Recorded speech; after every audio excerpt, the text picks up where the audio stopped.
Aç ağzını. Aç. Tatlı mı oğlum? He? Tatlı mı paşam? He? Aç ağzını hadi. Aç. Aç oğlum ağzını. Hadi aç. Tatlı mı maman oğlum? Hı? Maman tatlı mı?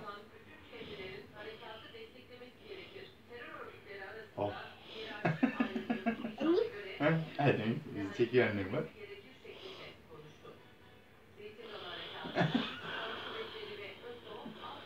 Hadi. Oh.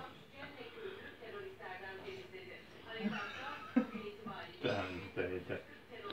Yeter. Yeter. Yeter. Çekme gel.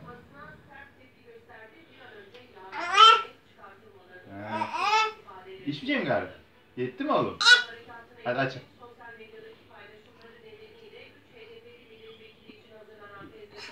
Yeter galiba dur.